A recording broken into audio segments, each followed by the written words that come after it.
இயேசுவில் மிகவும் அன்பார்ந்தவர்களே, சிந்து தேசத்தின் அப்போஸ்தலரும் வேத போதக நாடுகளின் பாதுகாவலரும் கோட்டை கொத்தளங்களுக்கு சொந்தக்காரரும் பேராலும் பேருபலங்களாலும் அப்போஸ்தலரும் நற்செய்தியை ஊக்கத்துடன் பிரசங்கித்தவரும் நம்முடைய திருத்தலத்தின் அடைக்கலமும் ஆதரவும் ஏக பாதுகாவலுமாயிருக்கின்ற புனித பிரான்சிஸ் சவேரியாருடைய திருவிழாவின் 4வது நாள். ஆனால் வரலாறு தொடங்குவது முதல் நாள். 1506வது ஆண்டு ஏப்ரல் மாதம் 7வது நாள் பரிசுத்த வாரத்தின் செவ்வாய்க்கிழமையிலே இஸ்பானி தேசத்திலே நாபார் மாகாணத்திலே சவியர் கோட்டையிலே மரியா என்கின்ற தாய்க்கும் ஜான் என்கின்ற தகப்பனுக்கும் 6வது பிள்ளையாக அவதரித்தவர்தான் புனித பிரான்சிஸ் சவேரியார்.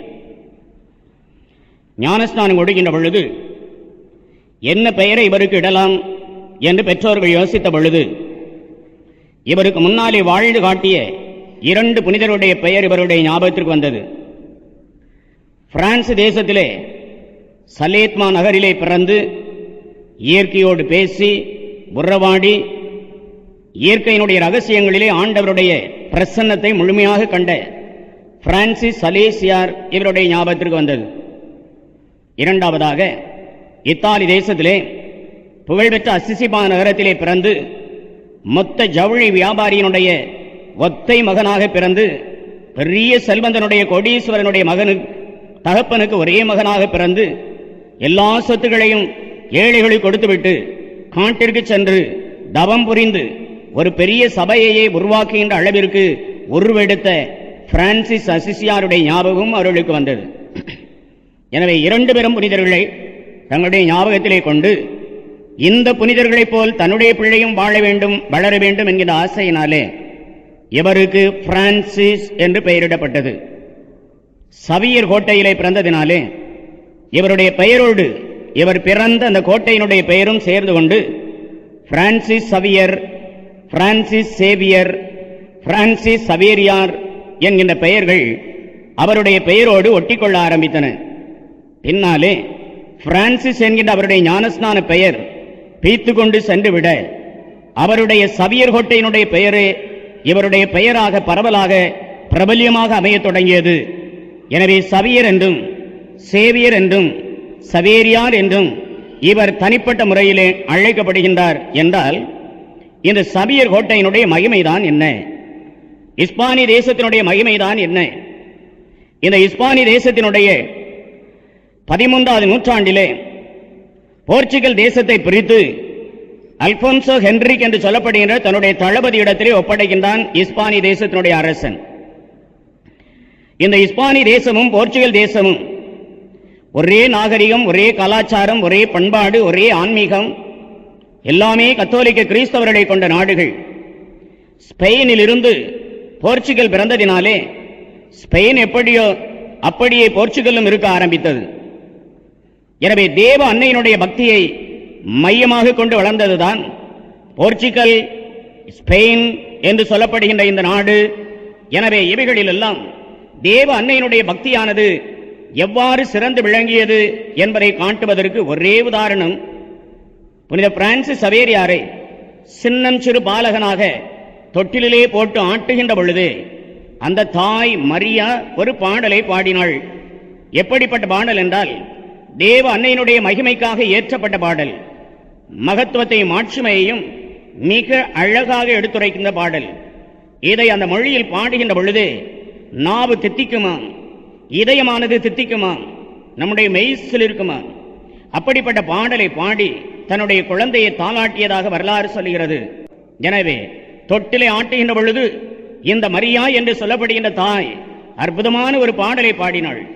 ஓ மகிமை பொருந்திய ஆண்டவளே, எக்காலத்திற்கும் இறைவனால் ஆசீர்வதிக்கப்பட்டவளே, இம்மண்ணுலகில் தோன்றிய பெண்மணிகளிலே முதன்மையானவளே, உன்னதமானவளே, மிக மிக முக்கியமானவளே, தேவாதி தேவனையே இந்த வாசலே, தேவாதி தேவனுக்கே தன்னுடைய அற்புத கொங்கைகளிலே அமுதப்பாலூட்டி வளர்த்தவள், இருளை ஓட்டி ஒளியை ஊசிய கூடமே, ஜென்மம் ஆசின்றி உற்பவித்த அமலோற்பவ தாயே, இக்காலத்திற்கும் எக்காலத்திற்கும் முக்காலத்திற்கும் கன்னிகையும் கன்னித்தாயே, ஆத்ம சரீரத்தோடு மோட்சத்திற்கு எடுத்துச் செல்லப்பட்ட மோட்ச அலங்காரியே, ஜென்மம் ஆசின்றி உற்பவித்த அமலோற்பவ தாயே, இக்காலத்திற்கும் எக்காலத்திற்கும் முக்காலத்திற்கும் கன்னிகையே, கன்னித்தாயே, ஆத்ம சரீரத்தோடு மோட்சத்திற்கு எடுத்துச் செல்லப்பட்ட மோட்ச அலங்காரியே, இவ்வுலகம் அவ்வுலகம் எல்லா உலகத்திற்கும் அரசியும் ராக்கினியும் மகாராணியுமே, தந்தையாய் இறைவனுடைய நித்திய திட்டத்தில் முன்குறித்து வைக்கப்பட்டவளே, முன் குறித்து வைக்கப்பட்டு தேர்ந்தெடுக்கப்பட்டவளே, தேர்ந்தெடுக்கப்பட்டு அழைக்கப்பட்டவளே, அழைக்கப்பட்டு அனுப்பப்பட்டவளே, அனுப்பப்பட்டு இறைவனுக்கு ஏற்புடையவளாக்கப்பட்டவளே, இறைவனுக்கு ஏற்புடையவளாக்கப்பட்டு விண்ணக முடியினை கிரீடமாக சூட பெற்றவளே, எல்லா தேவகணங்களதும் எல்லா மனிதர்களதும் மகிமையும் வணக்கமும் ஸ்துதியும் உமக்கே ஆமென் என்று முடிகின்றது அந்த பாடல். தேவ அன்னையினுடைய மகிமைக்காக, மாட்சிமைக்காக, மகத்துவத்திற்காக பாடப்பட்ட இந்த பாடலை பாடிக்கொண்டே தொட்டிலே ஒரு தாய் ஆட்டினாள். அந்த குழந்தை எப்படிப்பட்ட ஞான பாலை குடித்து கொண்டு வளர்ந்திருக்கும் என்று நான் சொல்லி நீங்கள் தெரிய வேண்டியதில்லை. அப்படிப்பட்ட பொன்னாட்டிலே பிறந்து தாயினுடைய தங்க கரங்களிலே அற்புத தாலாட்டிலே வளர்ந்தவர்தான் புனித பிரான்சிஸ் சவேரியார். இந்த நாட்டை பற்றி ஒரு அற்புதமான ஒரு செய்தி. தேவ அன்னையினுடைய மக்கள், தேவ நற்கருணையினுடைய மக்கள். ஒரு கத்தோலிக்க கிறிஸ்தவன் என்றால் இந்த இரண்டு பெரும் தூண்களை அவன் வலது கையிலும் இடது கையிலும் சுமந்து செல்ல வேண்டும். வலது கையிலே தேவ நற்கருணை என்றால், இடது கையிலே தேவ நற்கருணையை பெற்று தந்த தேவ அன்னையை ஒரு கிறிஸ்தவன் சுமந்து சென்றான் என்றால் நிச்சயமாக அவன்தான் கத்தோலிக்க கிறிஸ்தவன்.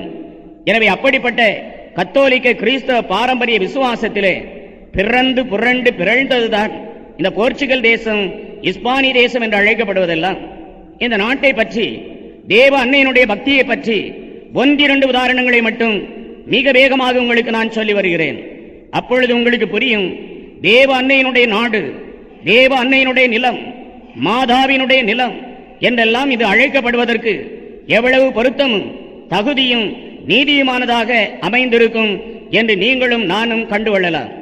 இந்த நாட்டினுடைய பாரம்பரியத்தை உற்று நோக்குகின்ற பொழுது கிராமங்கள், பட்டிகள், தொட்டிகள், எந்த ஊர்களுக்கு நாம் சென்றாலும், சந்து வந்துகள், மூலை முடுக்குகளை எல்லாம் நாம் சாரித்து வந்தாலும், இந்த இடத்திலே கட்டப்பட்டிருக்கின்ற ஆலயம் யாருடைய மகிமைக்காக, யாருடைய பெயரிலே கட்டப்பட்டிருக்கின்றது என்று கேட்டால் தப்பாமல் தவறாமல் ஒரு பதில் வருமாம், இது தேவ அன்னையினுடைய மகிமைக்காக கட்டப்பட்டிருக்கின்ற ஆலயம். எல்லா ஊர்களும், பட்டிகள், தொட்டிகள், கிராமங்கள் அத்தனையும் இந்த நாட்டிலே சென்று பார்த்தால், இந்த நாட்டிலே எந்த ஊரிலே சென்று இந்த ஊரிலே என்ன ஆலயம் கட்டப்பட்டிருக்கின்றது என்று கேட்டால் எல்லா பதில்களும் ஒரே மாதிரியாக வரும், தேவ அன்னையினுடைய மகிமைக்காக கட்டப்பட்டிருக்கின்ற ஆலயம். ஒருவேளை மோட்ச அலங்காரியினுடைய பெயராக இருக்கலாம், இல்லை என்றால் அமலோற்பவ தாயினுடைய பெயராக இருக்கலாம், இல்லை என்றால் பனிமய தாயினுடைய பெயராக இருக்கலாம், இல்லை என்றால் சலே தாயினுடைய பெயராக இருக்கலாம். எதுவாக இருந்தாலும் தேவ அன்னையினுடைய மகிமைக்காக ஒப்புக்கொடுக்கப்பட்ட ஆலயம் என்று பதில் வரும் என்றால் இப்பொழுது தெரிந்து கொள்ளுங்கள், தேவ அன்னையினுடைய பக்தியிலே இந்த நாடு எப்படி சிறந்து விளைந்திருக்க வேண்டும். எனவே மாதாவினுடைய பக்தியிலே புனித பிரான்சிஸ் சவேரியார் எப்படி திளைத்திருப்பார் என்று நீங்கள் கண்டுகொள்ளலாம். அது மட்டுமல்ல, இரண்டாவதாக ஒரு உண்மை சொல்லப்படுகின்றது. இந்த நாட்டிலே உள்ள பல்கலைக்கழகங்களிலே யாராவது மாணவன், யாராவது மாணவி படிக்க வேண்டும் என்று ஆசைப்பட்டால், அங்கே இடம் எடுக்க வேண்டும் என்று ஆசைப்பட்டால் லட்சங்கள் அங்கே தேவையில்லை. இந்த காலத்திலே ஒரு காலேஜிலே, ஒரு கல்லூரியிலே நாம் இடம் பிடிக்க வேண்டும் என்றால் எத்தனை லட்சங்கள் நாம் கொட்ட வேண்டியிருக்கின்றது என்று தாய்க்கும் தகப்பனுக்கும் பெற்றோர்களுக்கும் நன்றாக தெரியும். ஆனால் அந்த காலத்திலே, அந்த நாட்டிலே பல்கலைக்கழகத்திலே இடம் பிடிக்க வேண்டும் என்றால் லட்சியத்திற்காக லட்சங்களை விட்டுக் கொடுக்க வேண்டியதில்லை. மாறாக ஒரே ஒரு விண்ணப்ப பத்திரம் எழுத வேண்டும். அந்த பத்திரத்திலே தேவ அன்னை ஜென்ம மாசின்றி உற்பவித்த அமலோற்பவத்தாய் என்ற விசுவாச பிரகடனத்தை நான் ஏற்றுக்கொள்கிறேன், விசுவசிக்கிறேன் என்று விசுவாச பிரமாணம் எழுதி கொடுக்கின்ற மாணவன், மாணவி எவனோ எவளோ அவனுக்குத்தான், அவளுக்குத்தான் அந்த நாட்டினுடைய பல்கலைக்கழகங்களிலே இடங்கள் உண்டு என்று சொன்னால், தேவ அன்னையினுடைய பக்தி, தேவ அன்னையினுடைய அந்த பரவசம் அந்த நாட்டிலே எவ்வாறு உருவெடுத்திருக்க வேண்டும். இந்த புனித பிரான்சிஸ் சவேரியார் தேவ அன்னைக்கு உகந்த மகனாக எப்படி வளர்ந்திருப்பார் என்று நாம் கண்டுகொள்ளலாம். மூன்றாவது ஒன்று சொல்லப்படுகிறது. போர் வருகின்ற பொழுது ராணுவ வீரர்கள் எதை எடுக்க மறந்தாலும், கவசம் எடுக்க மறக்கலாம், கேடயம் எடுக்க மறக்கலாம், தலை குல்லாய் எடுக்க மறக்கலாம், கையிலே விற்களை பிடிக்க மறக்கலாம், தன்னுடைய காலிலே பாதரட்சிகள் வணிய மறுக்கலாம். எதை எடுக்க மறந்தாலும் உடைவாளை கூட எடுக்க ஒரு ராணுவ வீரன் மறக்கலாம். ஆனால் தப்பாமல் தவறாமல் தன்னுடைய பைகளிலே, தன்னுடைய சொக்காய்களிலே, தன்னுடைய கைகளிலே ஜெபமாலை என்கிற வல்லமை மிக்க ஆயுதத்தை ஒரு ராணுவ வீரன் கட்டாயம் வைத்திருக்க வேண்டும் என்பது எழுதப்படாத ஒரு சட்டம். ஏனென்றால் போரிலே வெற்றியை தருவது நம்முடைய உடைவாட்கள் அல்ல, நம்முடைய ஆயுதங்கள் அல்ல, கேடயங்கள் அல்ல, மார்பு கவசங்கள் அல்ல, மாறாக தேவ அன்னையினுடைய வல்லமை மிக்க ஆயுதமாகிய ஜெபமாலையே நமக்கு போரிலே வெற்றியை தரும் என்ற அந்த நாடு நம்பியதினாலே எல்லா ராணுவ வீரர்களுடைய பைகளிலும் சொக்காய்களிலே இந்த ஜெபமாலை அணிந்திருக்க வேண்டும் என்று அரசர்கள் கட்டளை பிறப்பித்தார்கள். நான்காவதாக இன்னொரு காரணம் சொல்லப்படுகிறது. அந்த நாட்டிலே எந்த மூலை முடுக்கிலே சென்று, ஐயா அம்மா இந்த ஊருக்கு எவ்வளவு தொலைவு இருக்கும், எவ்வளவு நேரம் எடுக்கும் இந்த ஊருக்கு செல்ல என்றெல்லாம் யாராவது ஒரு கிராமவாசி, யாராவது மனிதரிடத்திலே மனுஷிடத்திலே ஒரு கேள்வியை கேட்டால் எல்லா மனிதரிடத்திலிருந்தும் எல்லா காலத்திலிருந்தும் ஒரு பதில் வருமா? எப்படிப்பட்ட பதில்? நீங்கள் வேகமாக சென்றால் ஒரு ஜெபமாலை தூரம் இருக்கும், இன்னும் கொஞ்சம் மெதுவாக சென்றால் 2 ஜெபமாலை தூரம் பிடிக்கும், இல்லை அன்ன நடை நடந்து நீங்கள் சென்றால் 3 ஜெபமாலை தூரம் இருக்கும் என்று தூரத்தை கூட நேரத்தை கூட ஜெபமாலை சொல்லுகின்ற அந்த நேரத்தையும் தூரத்தையும் வைத்து கணித்திருக்க முடியும் என்றால் அந்த நாடு தேவ அன்னையினுடைய நாடாக எவ்வாறு எழுந்திருக்கும்? அந்த நாட்டினுடைய தலைச்சன் பிள்ளையாக பிறந்த இந்த பிரான்சிஸ் சவேரியார் எப்படிப்பட்ட பக்தியிலே ஆழ்ந்திருப்பார் என்று நான் சொல்லி நீங்கள் தெரிய வேண்டியதில்லை. ஐந்தாவதாக இன்னும் ஒரு காரணம் சொல்லப்படுகிறது. மாலை 6 மணிக்கு ஆலயத்திலே அஸ்திகால மணி அடிக்கப்பட்டவுடனே இந்த நாட்டினுடைய மூலை முடுக்குகள், பட்டி தொட்டிகள் எங்கு பார்க்கினும், நகரமாக இருந்தாலும் கிராமமாக இருந்தாலும் ஒரு காட்சியை நாம் பார்க்கலாம் என்று வரலாறு சொல்கிறது. என்ன காட்சியாம்? ஒவ்வொரு வீட்டிலும் மாடி அறைகளிலே ஜன்னல்கள் சாளரங்கள் திறக்கப்படும், பெண்களுடைய முகங்கள் தரிசனம் கொடுக்கப்படும். எதிர் திசையிலே உள்ள பெண்களும் இந்த திசையிலே உள்ள பெண்களும் ஒரு கரையிலே உள்ளவர்கள் விசுவாச பிரமாணம் என்று சொல்ல, இன்னொரு கரையிலே உள்ள பெண்கள் பரலோகத்தையும் பூலோகத்தையும் படைத்த என்று சொல்லிக் கொண்டு வர, ஒருவர் மாறி ஒருவராக பரலோக மந்திரம், அருளிறந்த மந்திரம், திருத்துவ ஆராதனை என்று 53 மணி ஜெபமாலையை தப்பாமல் தவறாமல் இந்த நாடு முழுவதும் செபித்தார்கள். மாலை 6 மணிக்கு ஆலயத்திலே மணி அடித்தவுடனே என்றால் எப்படிப்பட்ட தேவ அன்னையினுடைய பக்தியிலே இந்த நாடு சிறந்திருக்க வேண்டும் என்று மனதிலே நாம் வைத்துக் கொள்ளலாம். அப்படிப்பட்ட நாட்டிலே பிறந்து வளர்ந்தவர்தான் புனித பிரான்சிஸ் சவேரியார். ஆறாவதாக இன்னும் ஒரு காரணம் சொல்லப்படுகிறது. எந்த வீட்டிற்கு சென்று, தம்பி உன்னுடைய பெயர் என்ன, தங்கச்சி உன்னுடைய பெயர் என்ன என்று கேட்டால் தப்பாமல் தவறாமல் ஒரு பதில் வருமா? என் பெயர் மரியா, என் பெயர் மரியான். ஆண் என்று சொன்னால் மரியான் என்றும், பெண் என்று சொன்னால் மரியாள் என்றும் எல்லா வீடுகளிலும் தேவ அன்னையினுடைய மகிமைக்காக பெயர்களை வைத்த நாடு என்றால் இந்த நாட்டிலே பிறந்த இந்த புனிதர் பிரான்சிஸ் சவேரியார் எப்படிப்பட்ட பக்தியிலே வளர்ந்திருக்க வேண்டும் என்று நான் சொல்லி நீங்கள் தெரிய வேண்டியதில்லை. அப்படிப்பட்ட நாட்டிலே தாய்க்கும் தகப்பனுக்கும், ஜான் என்கிற தகப்பனுக்கும் மரியா என்கிற தாய்க்கும் 1506 ஆண்டிலே ஏப்ரல் மாதம் 7ஆம் தேதி இவருக்கு மூத்ததாக 3 பெண் பிள்ளைகள், அடுத்ததாக 2 ஆண்கள், 6ஆவதாக பிறந்தவர்தான் புனித பிரான்சிஸ் சவேரியார். இந்த நாட்டினுடைய கலாச்சாரம் பண்பாடு பற்றி நாம் சொல்ல வேண்டும் என்றால், நாடுகளை கண்டுபிடித்த மிகப்பெரிய விஞ்ஞானிகள் இந்த நாட்டிலே பிறந்தவர்கள்தான். மிகப்பெரிய விஞ்ஞானிகளாக அதிகரித்தவர்கள் இந்த நாட்டிலே பிறந்தவர்கள்தான். மிகப்பெரிய வெற்றியை அடைந்த தளபதிகள் இந்த நாட்டிலே பிறந்தவர்கள்தான் என்றால் இந்த நாட்டினுடைய வீரம், இந்த நாட்டினுடைய ஞானம், இந்த நாட்டினுடைய ஆன்மீகம் எப்படிப்பட்ட அளவிலே சிறந்திருக்கும் என்று நாம் தெரிந்து கொள்ளலாம். இந்த நாட்டை பற்றி சொல்லுகின்ற பொழுது நாபார் மாகாணம், இந்த நாபார் நாட்டிலேதான் புனித பிரான்சிஸ் சவேரியார் பிறக்கின்றார். இஸ்பானிய தேசம் நாபார் மாகாணம். இந்த நாபார் என்று சொன்னால் இதற்கு இஸ்பானிய மொழியிலே அதற்கு அர்த்தம் என்னவென்றால் மலைகளினால் சூழப்பட்ட இடம் என்று அர்த்தமா.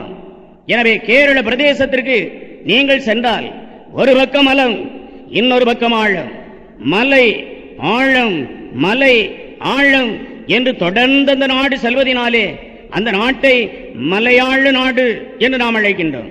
எனவே எங்கு பார்த்தாலும் மலைகளிலே பச்சை பசேல் என்று மரங்கள், எங்கு பார்த்தாலும் தென்றல் காற்றுகள், எங்கு பார்த்தாலும் சத்தமிட்டு ஓடுகின்ற அருவிகள் என்று செழிப்பான பிரதேசங்களை கேரள மாநிலத்திலே நாம் பார்க்க முடிகின்றது என்றால், நாவார் தேசம் என்று சொல்லப்படுகின்ற நாட்டிலே, மலைகளினால் சூழப்பட்ட அந்த நாட்டிலே எங்கு பார்த்தாலும் பச்சை பசேல் என்ற பசுமை நிறைந்த காட்சிகள், வளமை நிறைந்த காட்சிகள், தண்ணீர் ஓடுகின்ற காட்சிகள் என்று இந்த நாவார் நாடு செழிப்பான வளமான பிரதேசமாக அமைந்தது. எனவே மலைகளினால் சூழப்பட்ட பிரதேசமாக இந்த நாடு அமைந்ததினாலே இந்த நாட்டிற்கு நாவார் நாடு என்று பெயர் அளிக்கப்பட்டது. இவர் பிறந்த இடம் சவியர் கோட்டை. இந்த சவியர் கோட்டையை பற்றி இன்னொரு விசித்திரமான ஒரு வரலாறு சொல்லப்படுகிறது. எப்படி என்றால், ஒரு காலத்திலே இந்த நாவார் மாகாணத்திலே இந்த இடத்திலே சவியர் கோட்டை இருந்த இடத்திலே மிகப்பெரிய துறவர சபையானது ஒன்று ஸ்தாபிக்கப்பட்டிருந்தது. ஏராளமான துறவிகள் இந்த இடத்திலே பயின்று வந்தார்கள். அந்த நேரத்திலே ஒரு நாள் ஒரு பொழுது பிர்ரிலா என்று சொல்லப்படுகிற ஒரு சன்னியாசிக்கு, ஒரு துறவிக்கு வினோதமான ஒரு ஆசை வந்தது. எப்படிப்பட்ட ஆசை? தனியாக கொஞ்சம் வெளியே தந்து காட்டிலே தவம் செய்து இனிமையிலே ஆண்டவனை காண வேண்டும் என்ற ஆசை பிறந்தது. எனவே தன்னுடைய துறவர மடத்தை விட்டு வெளியே சென்றார். காட்டின் பக்கத்திலே சென்றார். தன்னை மறந்தார். ஒரு குயில், ஒரு பறவை இனிமையான நாதத்தோடு பாட ஆரம்பித்தது. இந்த புனிதர் பிர்ரிலா என்று சொல்லப்படுகின்ற துறவி அந்த கானத்தை தேவகானமாக, சங்கீதமாக ரசித்துக் கொண்டிருந்தார். நேரம் போனது தெரியவில்லை. நாட்களாகியது, நாட்கள் வாரங்களாகியது, வாரங்கள் மாதங்களாகியது, மாதங்கள் ஆண்டுகளாக உருண்டோடியது. ஆனால் இந்த துறவி அந்த பறவையினுடைய சப்தத்திலே, அந்த பறவையினுடைய இனிய சங்கீதத்திலே தன்னை முழுவதுமாக பறிகொடுத்திருந்தார். ஒரு நாள் ஒரு பொழுது தன்னுடைய சுய நினைவு வந்து பிர்ரிலா என்று சொல்லப்படுகின்ற அந்த துறவி தன்னுடைய நாட்டிற்குள்ளே வருகின்றார். விட்டு சென்ற அந்த நாட்டை தொட்டுவிட வேண்டும் என்று வந்த இடமாகிய அந்த காட்டை விட்டு நாட்டிற்குள்ளே வருகின்றார். ஒரு நாள் சுய நினைவு அடைந்தவராக எதிரிலே மனிதர்கள் வருகின்றார்கள். யாரும் இவருக்கு தெரியவில்லை, யாருக்கும் இவரையும் தெரியவில்லை. எனவே எதிரே வந்தவர்களுக்கு இந்த வெரிலாவை தெரியவில்லை, வெரிலாவுக்கு எதிரே வந்த யாரும் தெரியவில்லை. மாறாக அந்த இடத்திலே புதிய புதிய கட்டிடங்கள் விளங்கவில்லை. நம்முடைய மடம் எங்கே இருக்கின்றது? தன்னுடைய சன்னியாச மடம் எங்கே இருக்கின்றது? தன்னுடைய சுரபர சபை மடைமிருந்த அந்த மடம் எங்கே இருக்கின்றது என்று விசாரித்து விசாரித்து பார்த்தார். யாருக்குமே சரியாக பதில் சொல்ல முடியவில்லை. பின்னால் விரிவாக நின்று நிதானமாக சிந்தித்து பார்த்த பொழுதுதான் அந்த விரிலா என்கிற துறவிக்கு நன்றாக புரிந்தது. தான் அந்த துறவர மடத்தை விட்டு வெளியேறி நாட்கள் அல்ல, வாரங்கள் அல்ல, மாதங்கள் அல்ல, 300 ஆண்டுகள் உருண்டோடிவிட்டன என்கிற உண்மை அந்த சன்னியாசிக்கு புரிய ஆரம்பித்தது. 300 ஆண்டுகள், எத்தனை தலைமுறைகள், எத்தனை சந்நிதிகள் அந்த ஊரிலே வளர்ந்திருக்க வேண்டும், மறைந்திருக்க வேண்டும், எத்தனை கட்டிடங்கள் உருவாகி இருக்க வேண்டும், இடிக்கப்பட்டிருக்க வேண்டும், எத்தனை கலாச்சாரம், எத்தனை நாகரிகம் அந்த இடத்திலே மாறியிருக்க வேண்டும். எனவே விரிலாவை யாருக்கும் தெரியவில்லை என்பது மிகப்பெரிய அதிசயம் ஒன்றும் அல்ல. விரிலாவுக்கும் யாரையும் தெரியவில்லை என்பது மிகப்பெரிய விசித்திரமான காரியம் அல்ல. எனவே விரிலா என்கிற துறவி உள்ளே நுழைந்த அந்த இடம் புதிதாக, நவீனமாக, புதிய புதிய கட்டிடங்களினாலே அது புதிதான விசித்திரமான இடமாக காணப்பட்டதினாலே அந்த இடத்தை இஸ்பானிய மொழியிலே அழைத்தார்கள் சவியர். சவியர் சவியர் என்று இஸ்பானிய மொழியிலே சொன்னால் புதிதான, புரியாத, விசித்திரமான, நூதனமான, நவீனமான இடம், நவீனமான புதிய கட்டிடங்கள் என்று அதற்கு அர்த்தம்.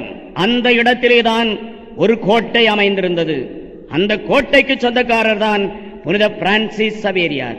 இந்த வரலாறு நடந்து கொண்டிருக்கின்ற பொழுது இவருடைய தந்தையை பற்றி 1-2 வார்த்தைகள். பெற்ற பெரியோர்கள், தாயும் தகப்பனும் எப்படிப்பட்ட குடும்பத்திலே பிறந்தார்கள்?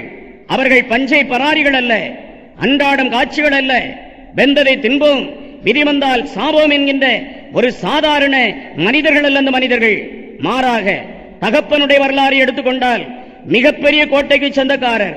பம்பலூனா என்று சொல்லப்படுகிற ஒரு கோட்டை, மிகப்பெரிய அரண்மனை, அதை சூழ்ந்திருந்த அகழ்கள், மதில்கள், விளைநிலங்கள், தோப்பு துறவுகள், நிலபுலன்கள், ஆடு மாடுகள், மந்தைகள் என்று அந்த பம்பலூனா கோட்டையே இந்த தகப்பன் ஜானுக்கு சொந்தமாக இருந்தது என்றும், மிகப்பெரிய பிரபுவாக அரச சபையிலே பிரதம அமைச்சராக ஜான் அமர்ந்திருந்தார் என்றும் வரலாறு சொல்லுகின்ற பொழுது, இவருடைய தகப்பனுடைய இயற்கை பண்பாடும் அவருடைய குடும்ப சூழ்நிலையும் நமக்கு நன்றாக புரியும். இவருடைய தாய் சளைத்தவள் அல்ல.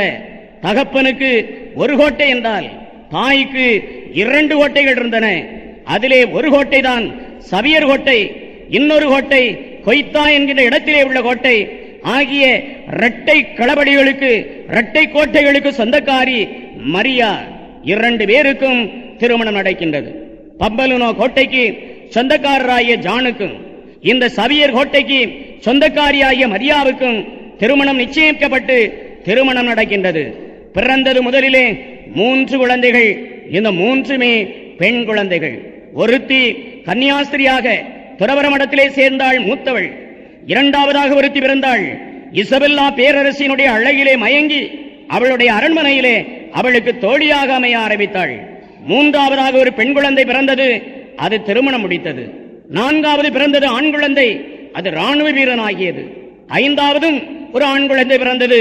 தன்னுடைய தகப்பனை போல, தன்னுடைய மூத்த சகோதரனை போல அவனும் ராணுவத்திலே சேர்ந்து பெரிய வீரனானான். 1506 பிறந்த 6வது குழந்தைதான் நம்முடைய புனித பிரான்சிஸ் சவேரியார். அப்படிப்பட்ட கோட்டை கொத்தளங்களுக்கு சொந்தக்காரர். இவருடைய ஆன்மீக பக்தியை பற்றி இவருடைய கோட்டையிலே ஒரு வரலாறு சொல்லப்படுகிறது.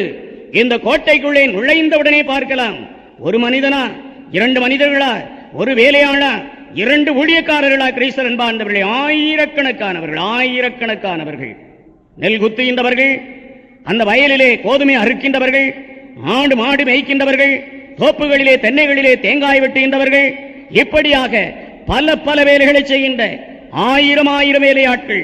அத்தனை வேலையாட்களுக்கும் தனித்தனியாக குடும்பங்கள், அத்தனை குடும்பங்களுக்கும் தனித்தனியாக வீடுகள் அந்த சவியர் கோட்டையிலே அமைந்திருந்தது என்றால், இந்த சவியர் கோட்டையினுடைய பரப்பளவை கொஞ்சம் உங்களுடைய மனிதரே ரூபீகரித்து பார்த்துக் கொள்ளுங்கள், கற்பனை செய்து கொள்ளுங்கள். அப்படிப்பட்ட பெரிய கோட்டைக்கு சொந்தக்காரர் புனித பிரான்சிஸ் சவேரியார். அது மட்டுமல்ல, கோட்டைக்குள்ளே நுழைந்தவுடனே பிரதானமாக அமைவது ஒரு மிகப்பெரிய பாடுபட்ட சிலுவை. பாடுபட்ட சிலுவையிலே மிகப்பெரிய பக்தியை வைத்திருந்தது அந்த சவியர் கோட்டையினுடைய குடும்பம். எனவேதான் நீங்கள் வரலாற்றிலே வாசித்திருப்பீர்கள். இல்லை என்றால் சிலுவை நண்டு என்று ஒரு நண்டை கடற்கரைகளிலே பார்த்திருப்பீர்கள். அந்த வரலாற்றை பற்றி பின் நாட்களிலே நான் உங்களுக்கு சொல்வேன். எவ்வாறு சிலுவை நண்டு தன்னுடைய முதுகிலே சிலுவையை சுமந்தது, இந்த நாட்களிலே அது சிலுவை நண்டு என்று அழைக்கப்படுகின்றது என்பதையெல்லாம் வரலாற்றினுடைய பின்னணியை பின் நாட்களிலே உங்களுக்கு நான் சொல்வேன்.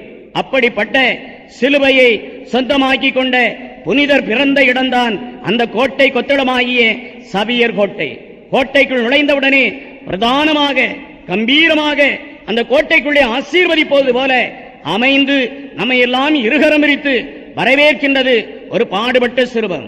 எனவே அந்த சிறுவத்தின் முன்னாலே மண்டியிட்டு கெஞ்சி வணங்கி ஜெபிப்பது அந்த குடும்பத்தினுடைய பழக்கமாக இருந்தது. அதை தாண்டி இன்னும் கொஞ்சம் உள்ளே சென்றால் மிக்காயேல் அதிதூதனுடைய மகிமைக்காக கட்டப்பட்ட மிகப்பெரிய ஆலயம். அந்த ஆலயத்திலே ஒரு பங்கு குருவானவர், அவருடைய பெயர் டான் மைக்கிள் என்று சொல்லப்படுகின்ற குருவானவர் அந்த சவியர் கோட்டையிலே அந்த ஆலயத்திலே பணிபுரிந்து ஒவ்வொரு நாளும் திருப்பதி நிறைவேற்றுகின்ற பொழுது அரசன் முதல் ஆண்டி வரை வேலை பார்க்கின்ற ஆயிரக்கணக்கான ஊழியர்களும் அந்த ஆலயத்திலே பலிபூசை பார்த்து நற்கருணை உண்டு தங்களுடைய வேலைகளை தொடங்குகின்ற அளவிற்கு ஒரு கோட்டை அமைந்திருந்தது என்றால், கிறிஸ்தவ அன்பார்ந்த சகோதர சகோதரிகளே, ஒரு மோட்ச பாக்கியமே அங்கே அமைந்திருந்தது என்று நாம் சொல்ல வேண்டும். அப்படிப்பட்ட குடும்பத்திலே 6வது பிள்ளையாக பிறந்த புனித பிரான்சிஸ் சவேரியார் சளைத்து போவாரா? ஆனால் ஒரு பெரிய இடி விழுந்தது அந்த குடும்பத்திலே. 1515வது ஆண்டு நம்முடைய புனிதருக்கு 9.5 வயது நடக்கின்ற பொழுது அந்த கொடுமை நிகழ ஆரம்பித்தது. படித்தார், படித்துக் கொண்டே இருந்தார். ஆன்மீக குருவாகிய டொன் மைக்கேல் ஆரம்ப பள்ளியை, ஆரம்ப கல்வியை அவருக்கு அரண்மனையிலேயே, சவியர் கோட்டையிலேயே கற்றுக் கொடுக்க ஆரம்பித்தார். இளமையிலேயே, சிறு வயதிலேயே ஞாபக சக்தி மிக அதிகம், குறிவார்த்து அடிக்கின்ற சக்தி மிக அதிகம். எனவே சக்திகளை விரயம் செய்யாமல், பலத்தை விரயம் செய்யாமல், வங்கியிலே பணத்தை போட்டு வைப்பது போல தன்னுடைய இளமை காலத்தினுடைய, தன்னுடைய பருவத்தினுடைய அந்த சக்திகளை, அந்த பலத்தை அவர் வங்கியிலே போட்டு வைத்திருந்தார், சேமித்து வைத்திருந்தார். எனவே ஞாபக சக்தி, பில் எறிகின்ற சக்தி, அனைத்து சக்தியும் கம்பீரமான உயரம், கம்பீரமான அந்த முகபலம், அழகான அந்த முகம், கம்பீரமான முகம். அப்படிப்பட்ட மனிதனை அந்த கோட்டை மிகப்பெரிய அளவிலே புகழ்ந்து கொண்டிருந்தது.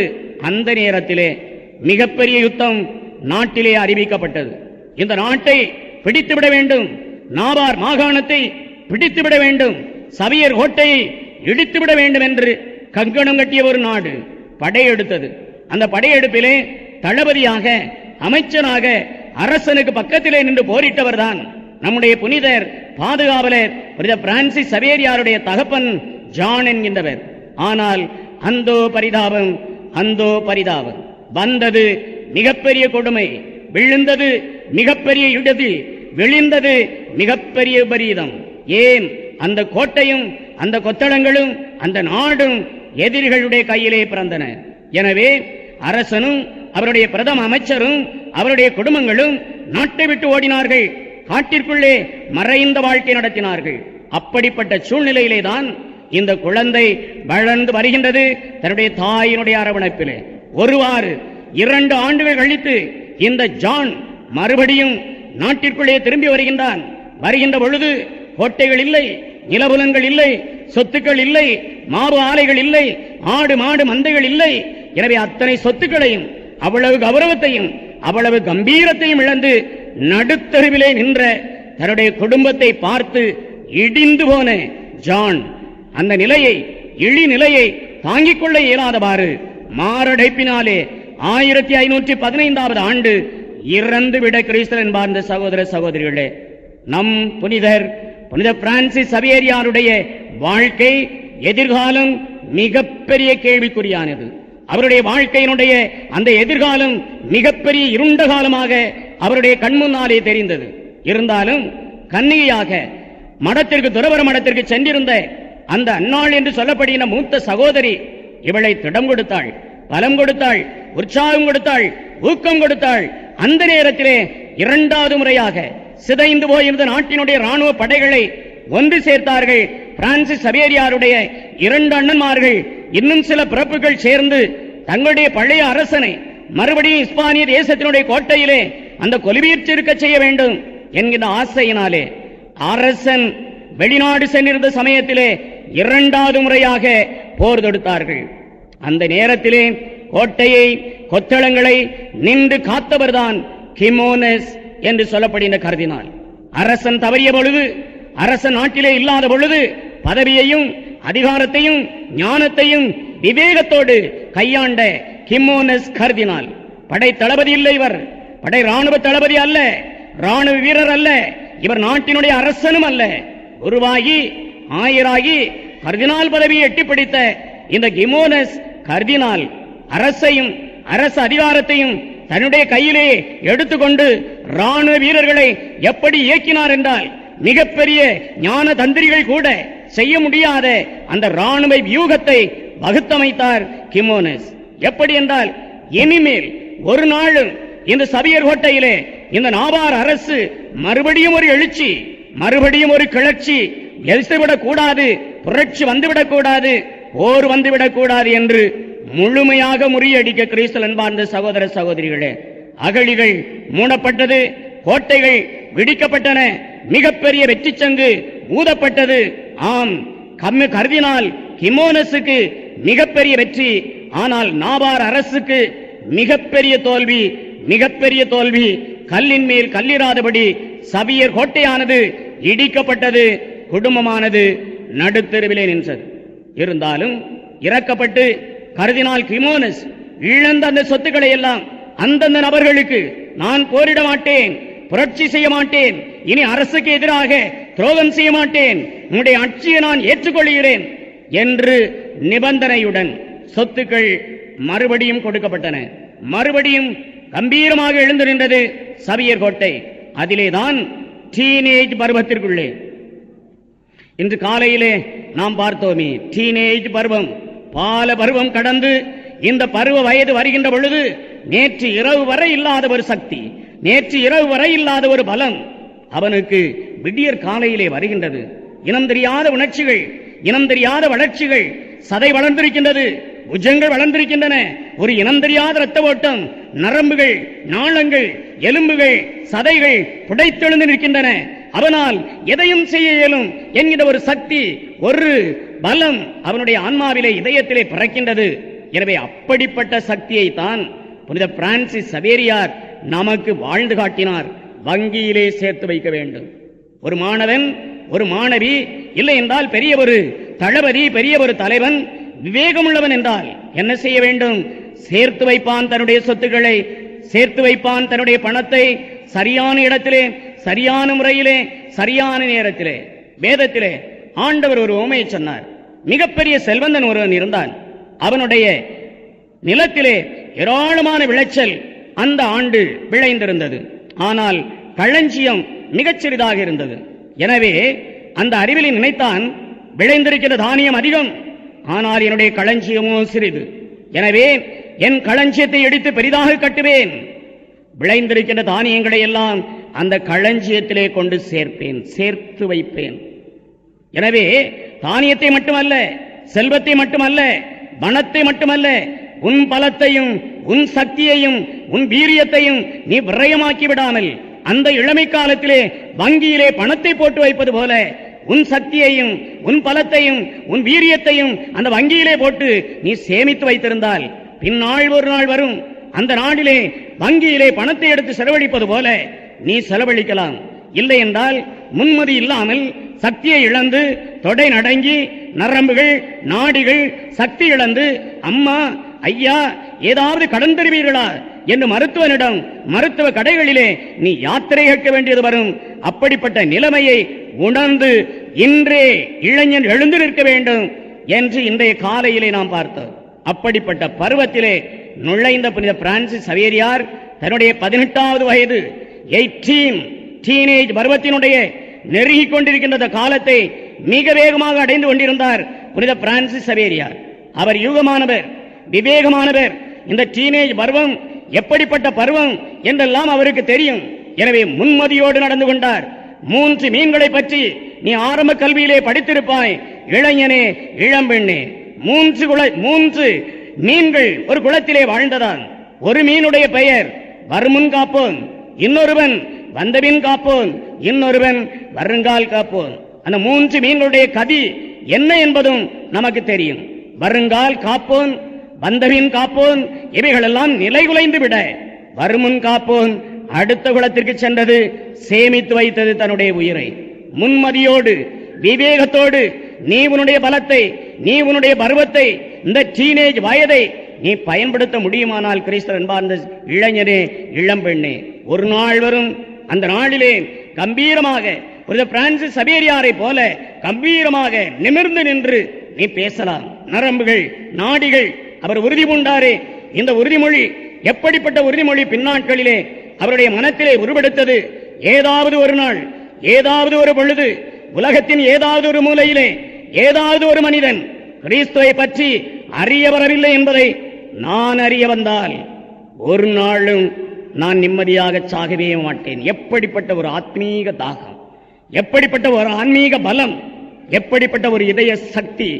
அப்படிப்பட்ட சக்தி இந்த வாலிபனுக்கு வர வேண்டும் என்றால் செல்வம் இருந்தது, செல்வாக்கு இருந்தது, பணம் இருந்தது, பட்டம் இருந்தது, பதவி இருந்தது.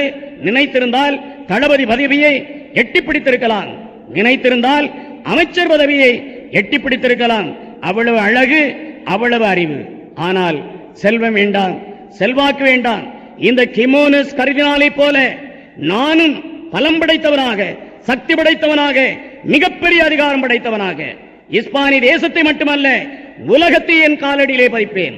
எந்த அதிகாரத்தை, எந்த பலத்தை என் தகப்பன் என்னுடைய ராணுவ வீரர்களாகிய சகோதரர்கள் இழந்து தவிக்கின்றார்களோ அந்த பலத்தை, அந்த சக்தியை, அந்த அரசாட்சியை ஒரு கர்தினால் கிமோனஸை போல இந்த நாட்டிலே நான் நிலைநாட்டுவேன் என்று மனதிலே வீரம் பூண்டவராக, உறுதி பூண்டவராக தன்னுடைய 18வது வயதிலே 1523வது ஆண்டு தன்னுடைய தாயிடத்திலே கேட்டாள், அம்மா, பாரிஸ் நகர் செல்ல வேண்டும், பல்கலைக்கழகத்திலே பயில வேண்டும், பட்டம் பெற வேண்டும், அதிகார வர்க்கத்திலே நான் சேர வேண்டும், இந்த உலகத்தை எல்லாம் என் காலடியிலே போட்டு மிதிக்க வேண்டும், அம்மா, என்னை வழி அனுப்பு என்று சொன்னார்.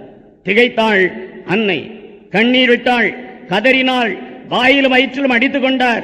கடைசி மகனாயிற்றே, ஐயா, என்னுடைய கடைசி நாளிலே உன் தகப்பனும் என் பக்கத்திலே இல்லை, உன்னுடைய சகோதரர்களும் பக்கத்திலே இல்லை, உன் சகோதரிகளும் என்னை விட்டு சென்று விட்டார்கள், இப்பொழுது நீயும் சென்று விட்டால் விருத்தாப்பிய வயதிலே, முதிய வயதிலே நான் என்ன செய்வேன், ஏது செய்வேன் என்று அழுதாள், அரற்றினாள். ஆனால் மூத்த சகோதரி மறுபடியும் உதவிக்கு வந்தாள். அம்மா, அழாதே, அம்மா, பதறாதே, கதறாதே, தம்பி நினைப்பது போல பாரிஸ் செல்லட்டும், பல்கலைக்கழகத்திலே பயிலட்டும், குருவானவராக வரட்டும், அவனுடைய ஆசை நிராசையாக வேண்டாம் என்று தன்னுடைய தாய்க்கு புத்தி சொல்ல ஒரு மாவு ஆலை, அதிலிருந்து வருகின்ற வருமானம் புனித பிரான்சிஸ் சவேரியாருடைய பட்டப்படிப்பிற்காக ஒதுக்கப்பட்டது முழுமையாக. எனவே 18வது வயதிலே 1523வது ஆண்டு இந்த மாவு ஆலையிலே வருகின்ற அந்த வருமானத்தை கொண்டு தன்னுடைய கடைசி பிள்ளையை பாரிஸிலே, பிரான்ஸ் தேசத்திலே கொடிகட்டி பறந்தது பார்பெருமாள் பல்கலைக்கழகம் அந்த காலத்திலே. எனவே அந்த பல்கலைக்கழகத்திலே பயில்வதற்காக அந்த குடும்பம் 18 வயது நிரம்பிய டீனேஜ் பருவத்திலே ததும்பி வழும்பி நின்ற அந்த இளைஞனை வழி அனுப்பி வைத்தது. சென்று வா மகனே, வென்று வா என்று வழி அனுப்பி வைத்தாள் அந்த வீரத்தாய். கப்பல் ஏறினார், பிரான்ஸ் தேசம் வந்தார், பாரிஸிலே தன்னுடைய கால் பதித்தார். பார்பெருமாள் பல்கலைக்கழகத்திலே அவர் தன்னுடைய காலடியை முதன்முறையாக பதித்தார். அவர் வளர்ந்தார், படித்தார், படித்தார், படித்துக் கொண்டே இருந்தார். உலகத்தை நான் ஆதாயமாக்குவேன் என்கிற மிகப்பெரிய வெறியோடு, சக்தியோடு, பலத்தோடு, ஒரு உறுதிமொழியோடு அந்த பார்பெருமாள் பல்கலைக்கழகத்திலே பயில ஆரம்பித்தார். வெற்றியும் கிடைத்தது. முதல் மாணவனாக பல்கலைக்கழகத்திலே முதல் மாணவனாக வெற்றி பெற்றார். எனவே தன்னுடைய உறுதிமொழியிலே விடாமல் நின்றதினாலே தன்னுடைய உறுதிமொழியின்படி அவர் வாழ்ந்து கொண்டிருந்த அந்த நேரத்திலேதான் விதி விளையாண்டது. மனிதன் நினைப்பது ஒன்று, இறைவன் நினைப்பது மற்றொன்று.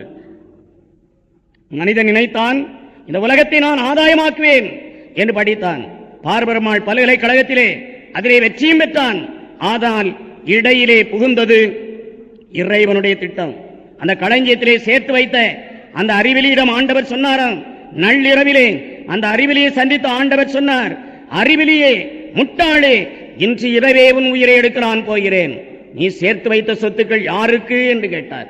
எனவே இறைவனுடைய திட்டம் ஒன்று, மனிதனுடைய திட்டம் மற்றொன்று.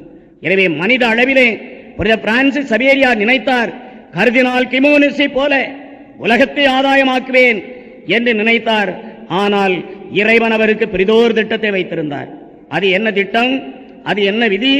அந்த விதியானது எந்த அடையாளத்திலே அவருக்கு வந்தது, எந்த அறிகுறி அவருக்கு காண்பிக்கப்பட்டது, அந்த அறிகுறியை இவர் பின்பற்றினாரா, இல்லை என்றால் தள்ளிவிட்டாரா என்பதையெல்லாம் பற்றி நான் சிந்திக்க வேண்டும் என்றால் நாளை வரை நாம் காத்திருக்க வேண்டும். நாளை நாளிலே இறைவனுடைய திட்டம் இவருக்கு என்ன சொல்லியது, இவருடைய வாழ்க்கையிலே விதி எப்படி விளையாடியது என்பதையெல்லாம் மிக விபரமாக, விலாவாரியாக, விளக்கமாக நாம் கேட்கலாம். அதுவரை இன்று சொல்லப்பட்ட சிந்தனைகளை உள்ளத்திலே ஏற்று சிந்தனைகளை வாழ்க்கையிலே வாழ்ந்து காட்ட ஆண்டவர் இயேசு கிறிஸ்துவனுடைய ஆசிரியம் இன்றைய திருப்பலியிலே உருக்கமாக இருந்து மன்றாடுவோம். ஆண்டவர் இயேசு கிறிஸ்து நம்முடைய நல்ல புனிதர் வழியாக நிறைய ஆசீர் அளித்து பரிபாலிப்பாராக. ஆமென்.